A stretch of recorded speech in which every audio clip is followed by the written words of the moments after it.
All right. Welcome to the Friday Tech Talk, everyone. October is Cybersecurity Month, so we are going to delve into that topic today. And today's special guest is the well-known co-founder of the Tech Academy, Erik Gross. We are really happy to have him. And today's talk is Unlocking SQL Injection, Hacks, Dangers, and Defense Strategies. Erik will cover how to spot SQL injection attacks before they happen, how to master proven defense strategies, and he will go into real world case studies. So without further ado, Erik, welcome. Take it away. Thank you so much, Rick. Glad to be here. It has been a while since I did a tech talk. In the early days of the Tech Academy, I did every single one of them every Friday for quite a while. I'm really excited about this one. It is Cybersecurity Month, and you can't really, pay attention to the tech industry at all, even peripherally, without becoming very aware that cybersecurity is a major issue in today's technology landscape. The fact is, we just live in a connected world. The internet, of course, is a giant collection of connected computers, along with protocols for how to send information back and forth between them. And there are very few computers in use in the world today for any practical uses that are not connected to the internet. And this doesn't just include computers that have a human user. It includes computers that are embedded in lots of devices, the whole Internet of Things area. And while that's its own subject, worthy of discussion, the dangers involved in the Internet of Things attacks, we'll save that for another day. Today, what we're going to talk about is the pretty common attack vector, if you will, into web applications that is there because the data that hackers really want to get to is locked inside of databases. Now, databases and the servers that they are on are designed almost like Fort Knox. Like they are designed to be, very protective of the data inside, because there's almost nothing more important to an enterprise than its product and customer information and historical record of transactions. Very often there's, private data about customers or about the company. Very often there's financial records that are in there, or health records. The fact is, the database is meant to be very, very secure, which means that virtually any connection to a database has to be authenticated. You have to be able to provide a username and password. I don't actually know of any modern database server program that will just allow open access to a database. There are a few development tools that you find, things like SQLite, that don't by default require authentication, but those really aren't, meant for, or frankly commonly used for, production grade applications. So I want to kind of set the stage for what we're going to do today, because it's going to be a practical exercise showing a specific use case, but along the way, we'll be able to talk about a lot of the basic principles involved in cybersecurity. The situation is a relatively straightforward one. We have a database, and inside that database is ostensibly a bunch of really important information. Inside our database, honestly, is just one table that is the user table that has usernames and passwords. But frankly, if you can get into that, you can probably get into anything else inside the database. And we have a back end, an API capable of receiving requests. Typically, this is where your business logic is going to lie. Like if you've got a program that enables, CRUD operations, create, read, update, delete operations for a retail store, this back end would process requests for records related to customer data, address data, inventory data, account data, that sort of thing, right? And then you have a front end. You've got a user interface that is a deployed web page. And we have all three. I've got them all set up, okay? So what I want to show you first is just simply what the three parts of the system, that system looks like. And then we're going to start to, break into it and show you, how that would work in real fundamental terms. Now, I want to stress something. I've not put together a big, giant enterprise application with a bunch of functionality, precisely because I really want to keep the examples simple and clean to show you what this attack vector of a SQL injection looks like, okay? Without having to look at a bunch of other code. And also because the attack vector I'm showing is the most common way that SQL injection happens. And so it's really the parts of an application or the database or the front end that you'd be most concerned with in cybersecurity.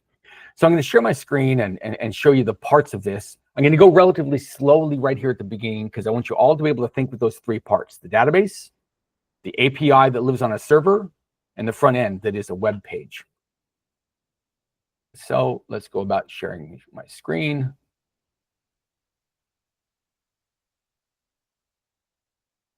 Okay. Let me know if you can see my screen. You should be seeing Visual Studio Code. Yeah, we can see it. All right, let me do a little bit of Control++. How is the font size? Is that readable? Yes. Great. All right, so let's start on the front end. The front end is extremely simple. It is literally a login screen. So that's the front end. There's nothing fantastically magical about this. I'll show you the HTML page that renders this. It's right here. It's literally just a form. And when the form submit button right here is clicked, it triggers a call to a server, to an API. That call is sent with a post. Now, for those of you who are not familiar with the hypertext transfer protocol, the basic principle is this: when you send a request to a web server, you're including two things. You're including the desired action that you want the web server to take. In this case, you are posting or sending information that's meant to create a specific resource on the server, or is meant to perform a specific action, an action that requires information be sent in along with the request. That's a post. You are like, think of the post office. You're going to send information from one place to another. So that's what we call a method or a verb, right? Other methods or verbs you might be familiar with are get, which is just simply saying, hey, web server, I'd like to request or get some information. Another one might be put, which says, hey, web server, I'm giving you some information you should use to update one of the resources you have access to. Like, I'm changing an address, to change the zip code or whatever. That's the put verb. And then there's a verb called delete. Hey, web server, I'd like you to delete a specified resource. And again, we could talk about all that in a lot of detail, but I just want to give some familiarity with what we're looking at. So that's the first thing that you want to send into a web server, is what type of operation are you requesting? The second thing is, where's this web server located? In this case, our web server is located, or rather the computer program that we want to reach is located on a server on my computer. That server, it's built into every operating system. It's called the local host. And more precisely, on that server, on my local machine, that server, like any other server, has ports. And we are looking for port 3000 into the local server. Now, we're going to look at the program that is on the server in a moment, but I just wanted to make you familiar with the front end. The front end, again, just shows a form, a very simple form. That form, when we submit, will take the fields that are in there, and there's only two fields, a username and a password, and it'll send them to a specific function down on the server inside a running program. That function is going to be called login. Pretty straightforward. And it will post or send that information, and we'll look at what that login function will do. So that's the front end. Now let's look at that back end. Okay. That back end is right here. Normally you wouldn't have the front end and the back end in the same project. I put them here just for ease of training. This back end is an API, an application program interface. It is a program that when you turn it on, it lives on a server and it starts listening for HTTP requests. You can see the code that does that right here on lines 36 through 38. These lines of code actually turn on a running application on the server, and have it start listening for incoming HTTP requests on port 3000. And so when a request comes in, it's received by this running computer program. Let's look a little more precisely, and we'll see that there is a specific handler for what happens when the request that comes in is a post request, and it's supposed to go to the login function. So everything inside these curly brackets that you see from down here up to here, all this code is what gets executed when a request is received by this program running on the server.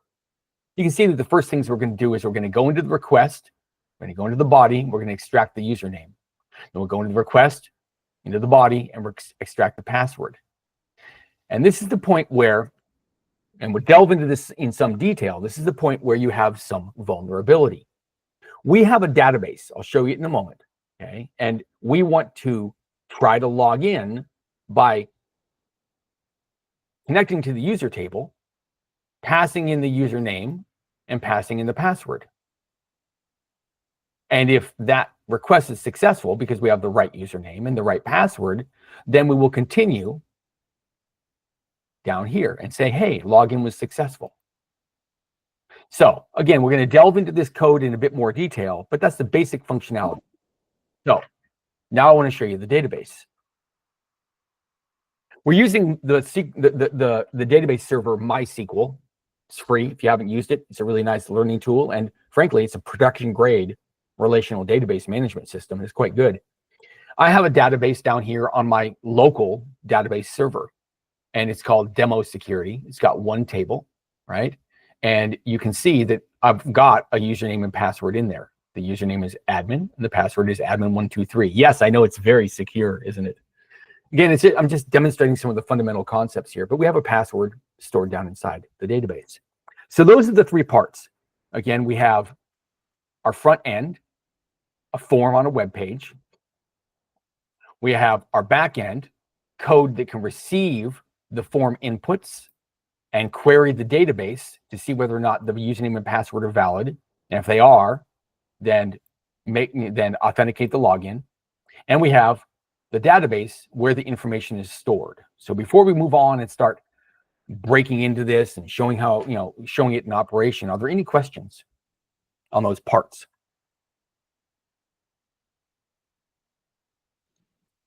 All right. So I'm going to show it to you in operation the normal way. Okay. I would just go right here and I put in my password, my username, password, my username admin, and a password admin123, and I would go log in, and I get a response back that says login successful. Now, let's get a little more precise there and go behind the scenes. I'll go back, and we're going to look at some of the tools available inside the browser. More precisely, I'm looking at, amongst all these different things I can look at, I'm going to look at the network traffic that happens. When I go in here and do this again, I do my admin123, and I click login. Watch what happens in this network traffic.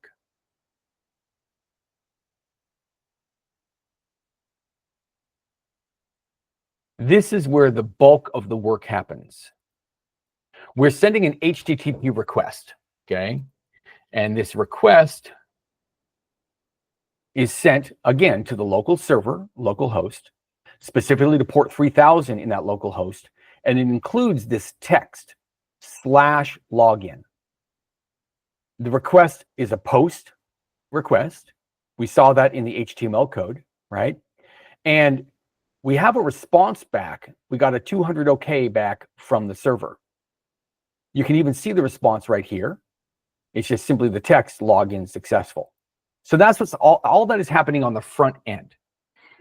Now, again, let's look at the back end. And remember that if we sent this request in here, we have a body that got sent in. Let me show you the body. What was sent in was some form data. There's a key of username with a value of admin. There's a key of password with the value of admin123. And when we look at this code down inside server.js, you can see that that was received by this function right here, this post function. We extracted the username and password. We created an actual SQL query, and we queried the database. The database, of course, does in fact contain a username and password with those exact values. And so the response that came back, the result, was satisfactory. Now, this is a simplified example of code. You'd probably do a bit more than that, but we wouldn't get this result if they didn't in fact, put the correct username and password. And so they've authenticated, and we're going to send back a login successful. That's what's occurring on the front end. Now, let's start to talk about why this is actually unsafe. And then I'll show you how you could actually log in without knowing the password. Okay? The reason it's unsafe is this. Right here, we're actually generating SQL, structured query language. Now, I'm going to run this actual SQL on the database itself. Let me go ahead and copy this. We'll go to the database, and I'm going to make a new query here, paste this in, and I'm going to actually insert the correct data here.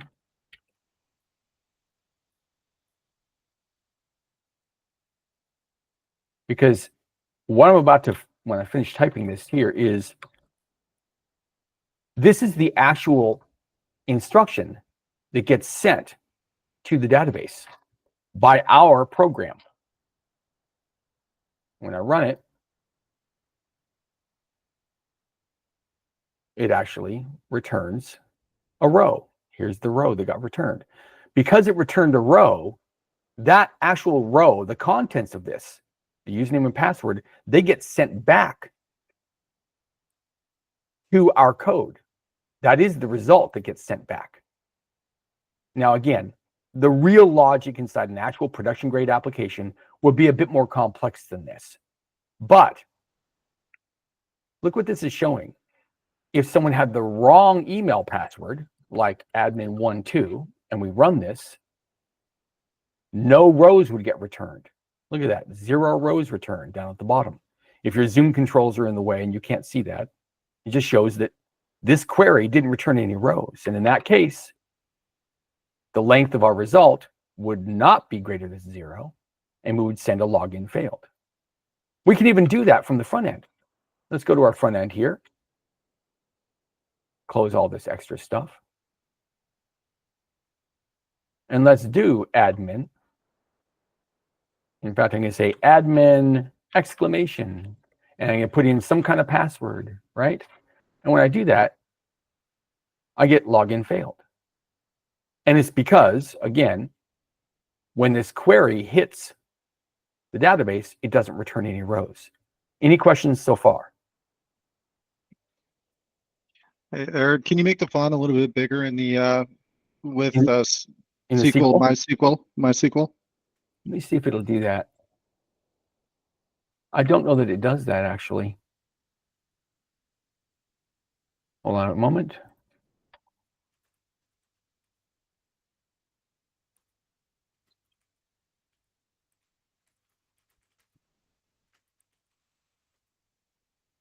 I'm getting help from the internet.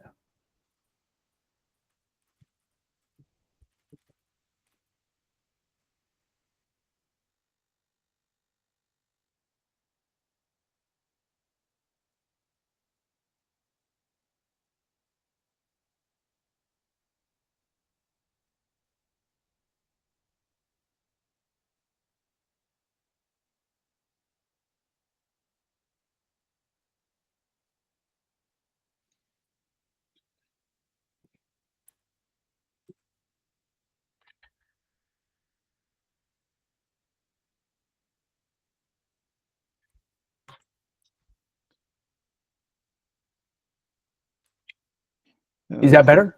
That is better. Okay, good. So here's the central point. And again, I'm going to take my time explaining this because this shows where we have a danger. Okay. The values inside of these single quotes, of course, are what are being used to verify that we have the correct username and password. And if a bad actor can control what's inside here, what they can do is actually have the content inside these double quotes, instead of just being text, like we would expect from a normal human being who wasn't a criminal, they can have the text inside here actually contain valid SQL commands. And if they format that SQL command correctly, then this query will always return a value that indicates someone realistically, truthfully logged in, even if they didn't. I'm going to show you that at work here, okay? I'm going to show how we actually will break into this code. So let's go back to our login screen. So here's our login screen. And I'm going to use a username that is going to look really weird at first, but a hacker would know what they were doing, and I'll explain what their thought process was. I'm going to use admin, and then I have a single quote, the word or, and then the number 1 equals 1, and then no single quote. Now that looks like a very weird username, and it is. And the central important thing is that after this single quote,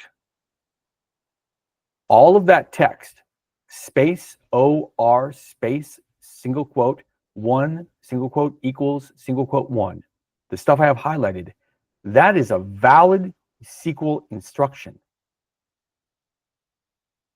And precisely what it does is it always returns, does the number 1 equal the number 1?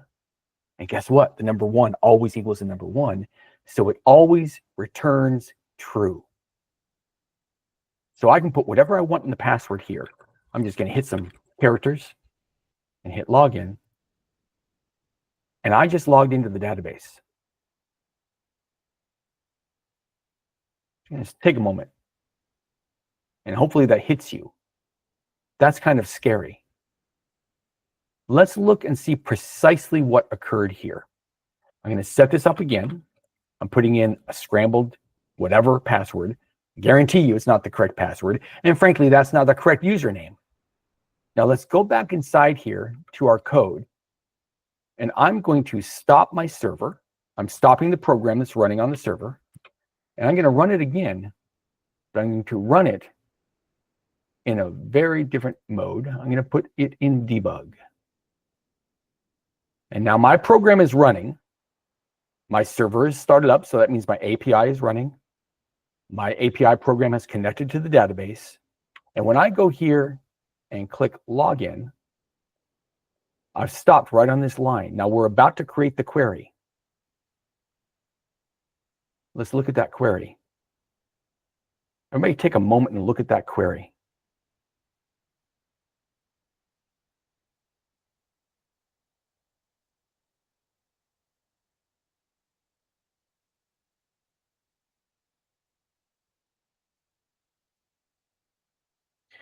Now, I think I can copy this over here. Let me go to the watch.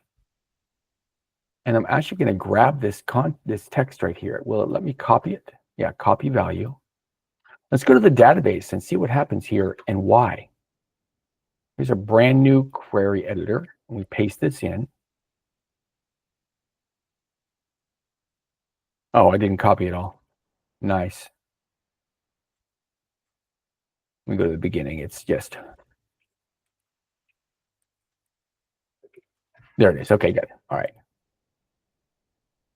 Take away the quotes because that isn't what gets sent. So this is what gets sent to the database. Now, when we run it, it returns the row.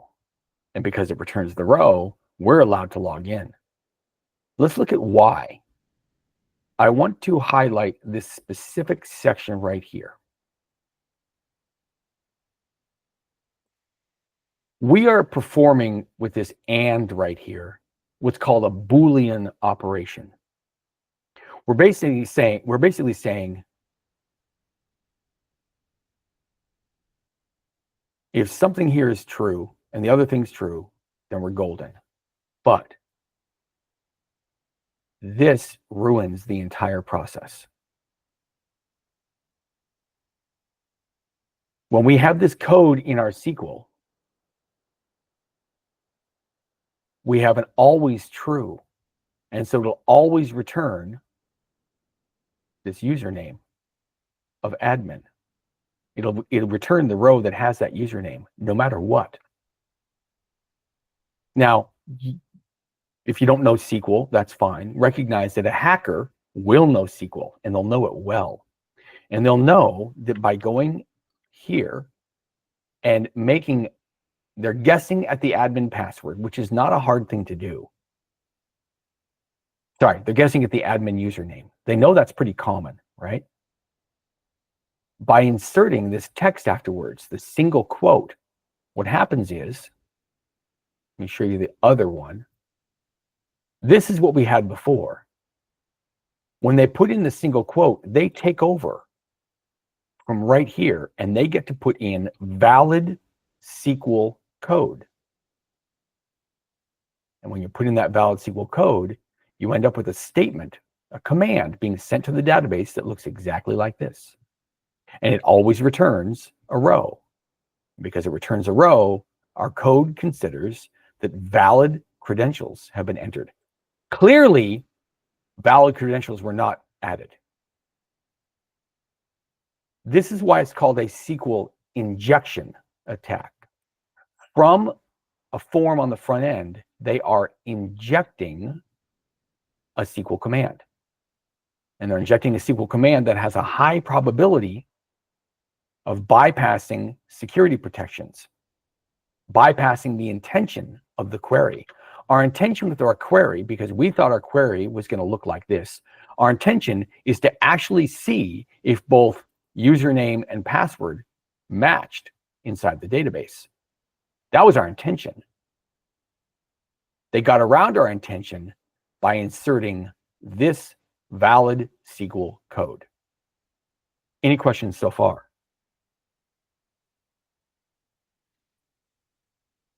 Nope. Now, we did a simple injection. There are others can be a bit more complex. For example, with any SQL code, if you put a semicolon and then any other instructions, for example, delete from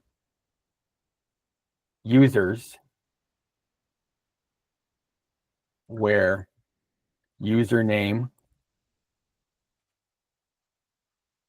equals admin, you could literally remove accounts from a database. Now, we're not going to do that one, but what if someone put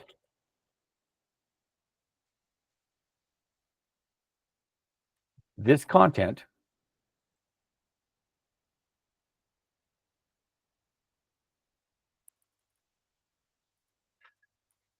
right there?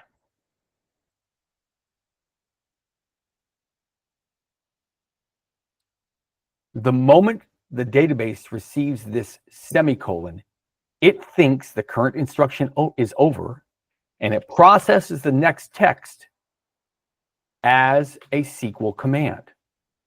So if people can successfully inject valid SQL through an input form, they have unrestricted access to your database. Because as soon as any program gets to the point where it can actually send instructions to the database, it can do whatever operation is sent. The way a database server works is it'll make it very hard to actually authenticate to get inside it. But once you're inside it, you can do whatever you want.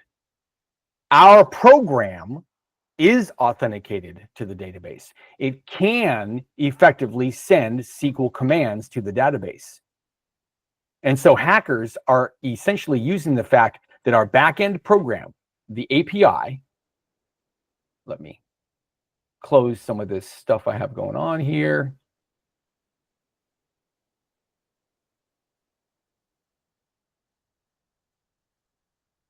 Our API is this program right here.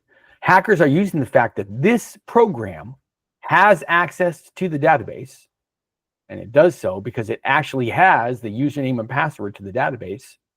Because this program has access to the database, any SQL that they can get to go to the database, they know it will be executed. So that's a SQL injection attack. Now we're going to explore more aspects of that and how to protect against it. But any questions so far about that attack, how that attack worked, why it worked?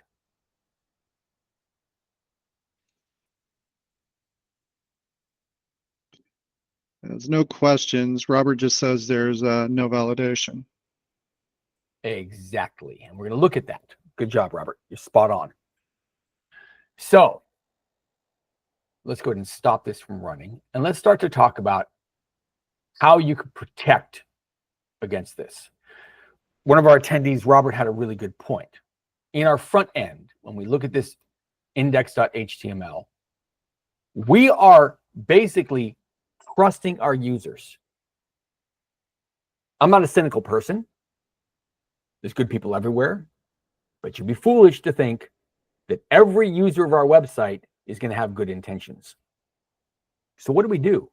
Well, we know what we intended to be placed inside the username input. We intended for someone to type some text that's a valid username. What if they don't? What if they try to insert stuff that isn't good? Let me show you how you can validate that the inputs from the user aren't malicious or have a high probability of not being malicious. Give me a moment here.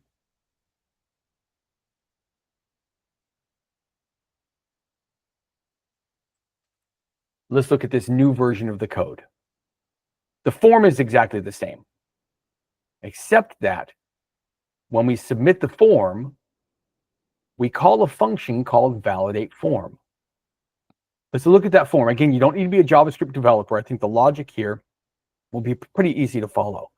That script called validate form is right here. So when we click the form submit button, we're going to call this function. This function is going to extract the username and password from the form. And now they're going to say, hey, is a username empty? There's an empty string right here. You see how there's nothing inside these single quotes? Is it empty? And this means or. This symbol means or. So is the username empty? Or is the password empty? If so, then pop up an alert that says, hey, the username and password can't be empty. And you don't let someone submit the form. This next one's a little interesting, okay? Regular expressions is a tool inside computer programming that lets you scan through text to identify certain patterns. What this specific regular expression does is it looks for characters that are suspicious that you would never use in a username or a password. You're not going to use quotes. You're not going to use SQL keywords. We know, for example, that semicolon is really dangerous down inside the database server because it indicates the end of one valid SQL instruction and prepares you to enter another valid SQL instruction. No one's going to have a semicolon in their username. We know that this single quote or this double quote is dangerous because it can allow us to insert extra logic inside of SQL. We know that these dashes are dangerous. Why? Because in MySQL, or in almost every SQL server, dashes mean comments. So it'll comment out the code you wanted to run, and it'll instead run its own code. So those symbols, a single quote, a double quote, a semicolon, 2 dashes, they are very suspicious. They should not be in a username or password. And so what we do is we test the username and say, hey, does it actually have any of those suspicious characters? And we test the password. Does it have any of those suspicious usernames or passwords? And if it does, then we do not submit the form. And instead, we pop up a message. So that's pretty valid, right? Let's run this right now and see if it protects us.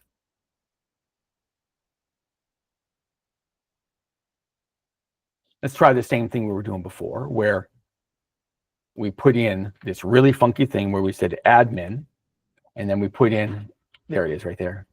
So we put in that, and we put in a password, we don't care what it is, and we hit login. My code didn't work. It got mad at me. Let's figure out why.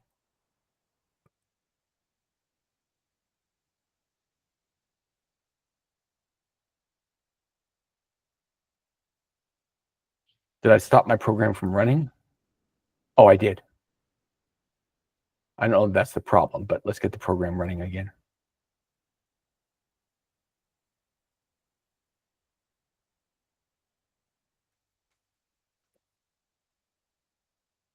Okay. Now that's probably not the problem, but we're going to find out what's going on.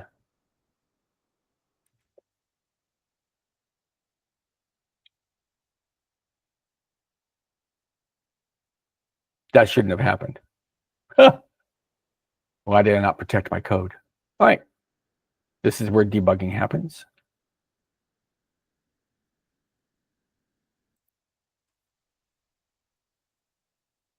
In here, you can see the JavaScript that got shipped. Here's the JavaScript, this validate form. Let's make sure it's actually getting properly called. When I click on login, oh, it didn't call it. I did something wrong with my call. Hold on a second. Let's go back.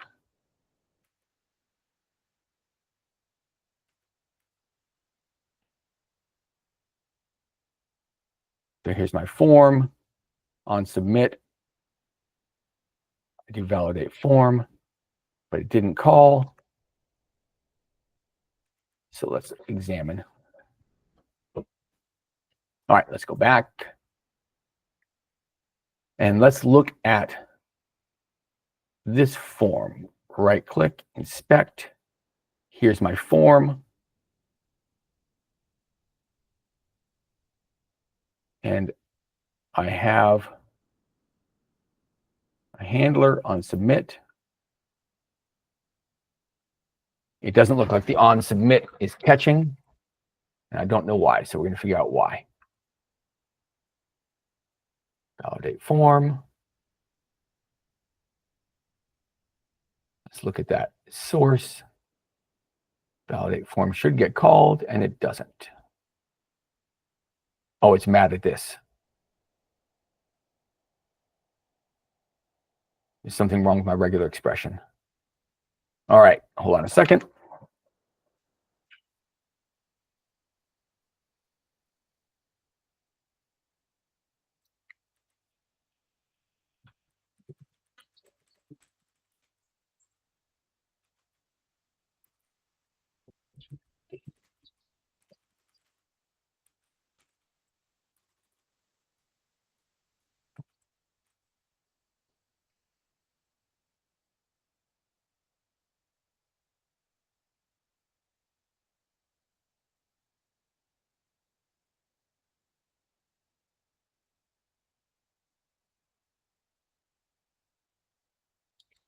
All right.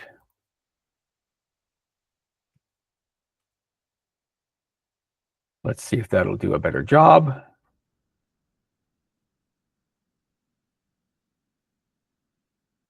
Right click, inspect. Let's go to our, let's put some data in here. Password. Okay, good. It captures it. All right, so let's watch this work. Here, we're going to extract the username. And the username is our really, really dangerous SQL injection code. Let's extract the password. And the password is whatever I just typed at random. So now we're going to check whether either of these are empty. They're not. And so we jump to this. Now we define the suspicious characters. And we check whether username or password contains those. They do. And so I get an alert. Hey, you have suspicious characters. So we have successfully handled the ability for someone who's using this form to actually try to inject SQL. That itself is pretty cool. And again, I want to review how that works. Whether you know the exact code or not, the principle here is pretty straightforward, okay? We're not just going to let someone type whatever they want into our form fields with absolute trust. We're going to have some sort of validation. Now, there's entire JavaScript libraries devoted to really effective form field validation. You don't have to invent all of this stuff yourself. You can find good JavaScript libraries and just use them in your code. I'm demonstrating a relatively simple way of handling this, which is just simply take the form fields, username and password, check if they're empty, and check if they contain any suspicious characters. Again, there are people that are absolute nerd experts on this kind of thing. They will have really good libraries you can inject into your program that will do a really even more effective job of this. But we demonstrated something. Again, it's the principle that Robert McCabe brought up. We're not validating our inputs. We're not validating that it was a normal input. We're just trusting. So that's all well and good. So first, are there any questions on what I just showed you?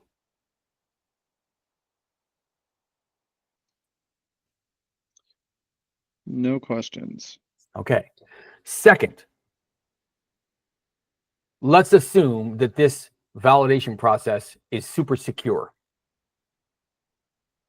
Is my application still at risk? And if so, why? Any thoughts on that? You can drop them into chat. Let me know if you think it's at risk, and if so, where is it still at risk? Let's assume that I've handled my web page and people can't inject anything unsafe into it. Where am I still in trouble?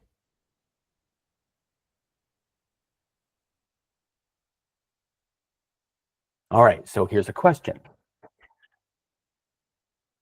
Normally, my back-end computer program, this program right here, which is running, you see it's spun up, the computer program is running, the computer program is connected to the database. This is running right now. Normally, the way that it receives information, as I went over earlier, is that it's listening on port 3000, and we built a front-end web page. And that front-end web page, lo and behold, sends things in to the local server on port 3000. That's how our back-end computer program has been receiving these HTTP requests. We saw that inside the browser. Let's demonstrate another valid login. If we go here and put the actual correct login information of admin, and then admin123, I don't need this breakpoint anymore. Let's just click continue. I can log in. Everything's working just fine. That's great. Okay. Is this browser the only way I can send an HTTP request to the server? Clearly, it's a loaded question, because it's not. If a hacker can figure out by looking at the code that the place to send this request is, let me show you. Let's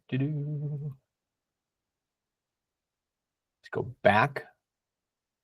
It says, oh, this is the place to send the code. The hackers figured that out. And by the way, you can't really hide that information. You can't hide what is the remote server that you are sending your information to. That's part of the web. It's totally available for anybody who wants to use these developer tools to figure out, typically by going to the network tab and saying, where do we send the request? And they can even see, what does the request look like? Where is it?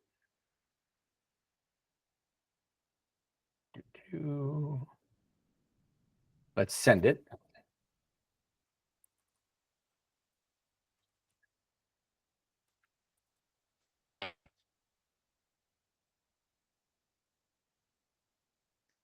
Clear everything. We're all clear. Let's hit login.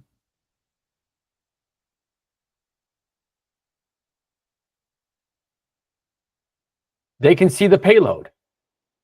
They can see exactly what was sent. So we may have protected that form on our web page.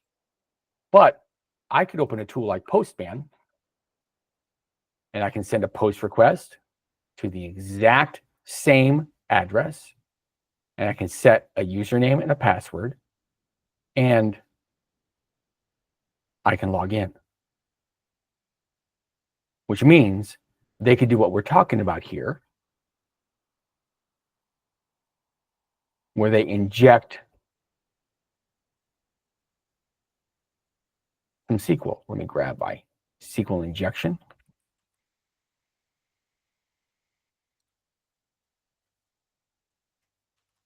There's their SQL injection. They're going to pick whatever they want as a password, and they're going to try to log in. And look, they logged in. So we have not protected our database. We haven't protected our data. We did a really important thing. The vast majority of people trying to attack our applications are, in fact, going to use the web forms, the web pages, to try to inject data in there that they shouldn't. But there's lots of other ways to send an HTTP request to a web server. There's hundreds of utilities to do so. Postman is just one example. So we've got to go down inside the server, the place that receives those requests, and say, all right, we protected the front end that we made, but some enterprising hacker could decide to use another methodology to actually send us information. And if we still use this same symbol, where we are blindly going to accept whatever they set as a username and whatever they set as a password, we are still at risk. So what do? The first thing we can do, and one of the most common things, is this. Right now, we are flat out just taking what they said as the username, which can include those funky symbols, and we're just blindly inserting it into the SQL query that we're going to send to the database. So let me show you a modified version of how we could do this.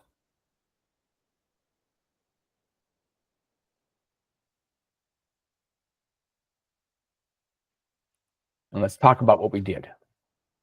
We're still going to receive our request, look at the body, and extract the username. And we're going to extract the password. But we've made a string that in place of the username, the actual username and the actual password has these question marks.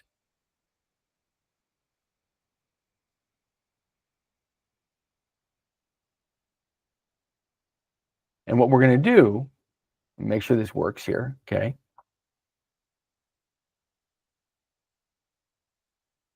I was mucking around on this earlier, and if this code doesn't work, I'm going to be really embarrassed, but we'll figure it out, okay?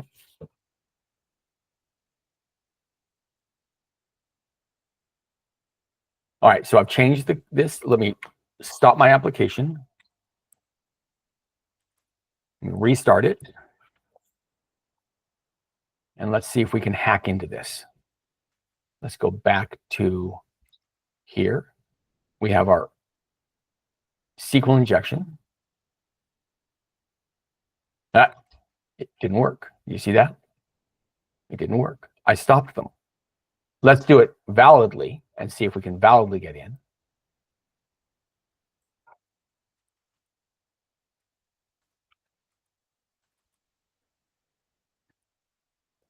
That's the valid username and password.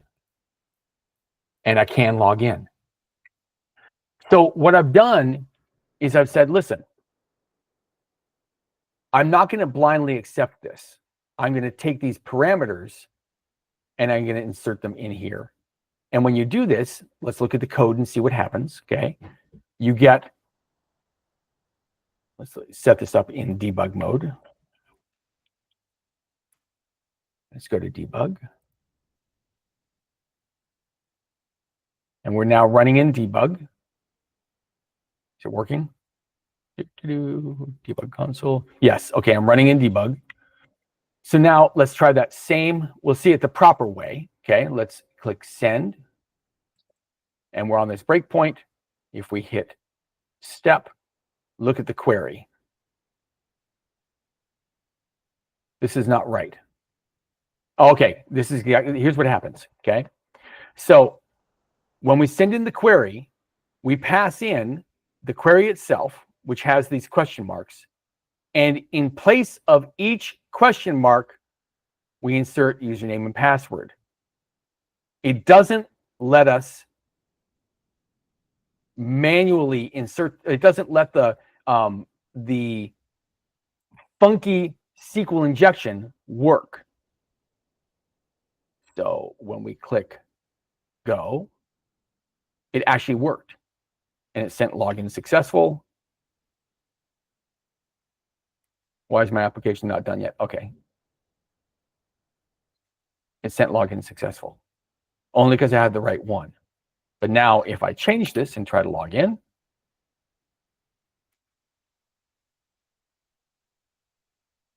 when I step through, the username and password are wrong.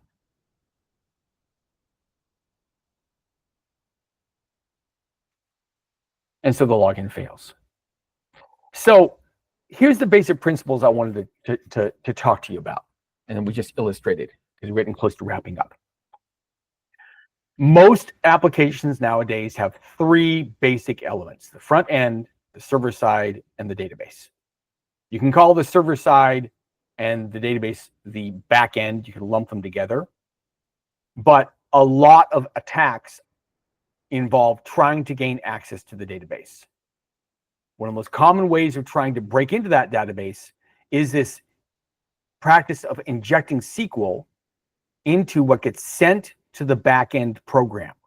If you can send a valid SQL instruction to the back-end program, and you're dealing with developers who don't think with cybersecurity, they'll just send that valid SQL on blithely, and we see what we saw here.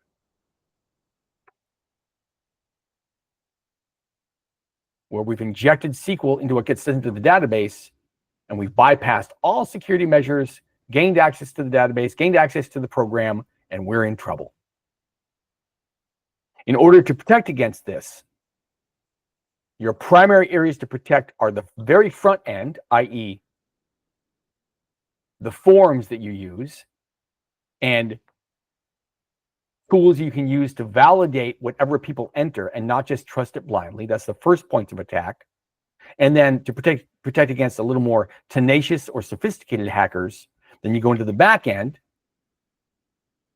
and you protect how you use that information and don't just inject it into SQL. The same principles really apply to other types of security attacks in the cybersecurity world. And what I mean by that is, when you are a developer and you're building out a feature or you're building out in a complete program, the most logical thought process to build it out is to do it with ideal inputs and ideal operations. In other words, we call it the happy path. Everybody uses the interface the correct way. Everybody puts in the expected types of information. That's the happy path. And when you're building, that's what you first build. But you have to stop before you go, oh, I finished building the feature. You only built the feature or the program for the happy path. You didn't build it for users who are unintentionally, i.e., without malicious intent, going to do silly, weird things with it. And you most assuredly haven't thought of, what if a user isn't here to use it with the happy path, but is specifically trying to do something gnarly and nasty? And you're not done until you account as much as possible for those two things. The uninformed user who unintentionally does something that can lead to a security vulnerability, and the malicious person who is intentionally going to try to break into your system. That's when you're done. And the final thing I want to say is, we're getting ready to wrap up, is you're never really done. And what I mean by that is, there is literally no such thing as a secure system. Well, if a computer has any connection to the internet, it's not secure. It's not 100% secure. All we can do is keep abreast of the best practices, implement those to the best of our ability, but know that there's no such thing as a secure system as long as that system is connected to any other computer. The only truly secure system is one that's not connected to another computer and is only accessed by the individual right next to that computer who can log in with a keyboard and a monitor. And then you're dealing with physical security. Can someone break into the facility and gain access to the keyboard and the monitor and get into that computer? So no computer system, honestly, is secure 100%. So that's what I have for cybersecurity basic principles and demonstrating through SQL injection. I want to end this off by showing you the best webcomic in the entire world. Those of you who know me well know exactly what I'm going to show you. My favorite webcomic is called XKCD. And this joke right here, I want you to read all 4 panels.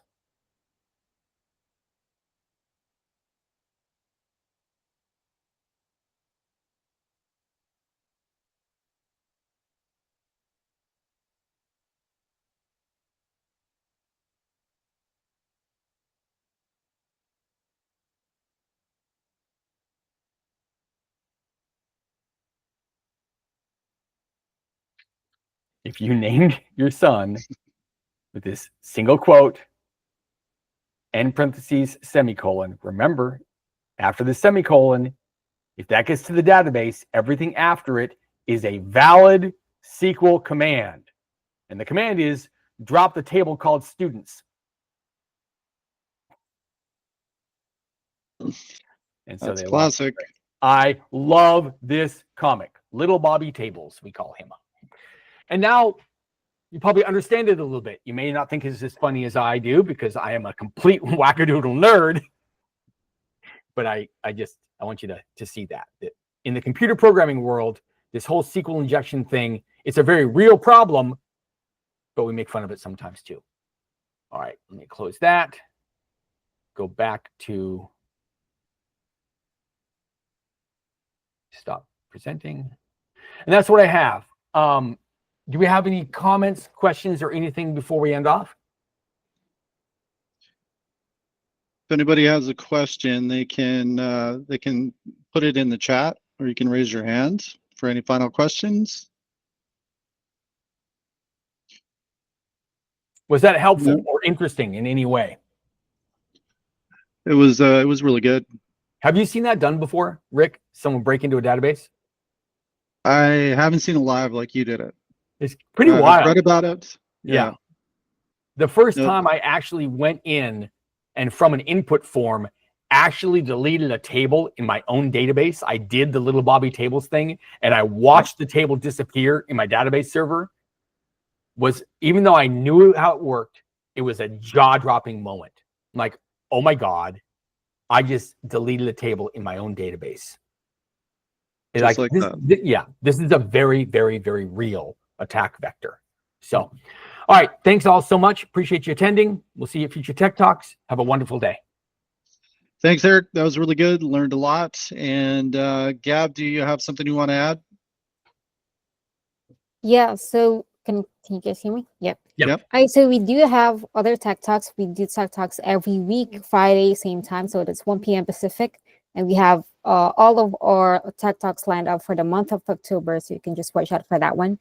And if you are a Tech Academy alumni or a student, you have access, 3-month free access actually, to our accelerator program, wherein we hold 3 classes that Erik also teaches every Tuesday. And we also have accelerator programs that are for non-graduates or non-students. And you can try that for 7 days for free. And we have our new alumni Discord server up. So if you are in the old server, we're working on migrating all of the users to the new server. So just watch out for the email for that. Right. So that's Awesome. about Excellent. All right. Good stuff, Gab. Thank you. And Erik, thank you very much for the talk. That was very informative. We appreciate it. Well presented. Thank you. Thank you, man. And everyone else, have a great weekend. Thanks for coming out. And yeah, as Gab said, next week, same time, same channel. Have a great weekend, everyone. Bye all. weekend. All Thank you. Bye.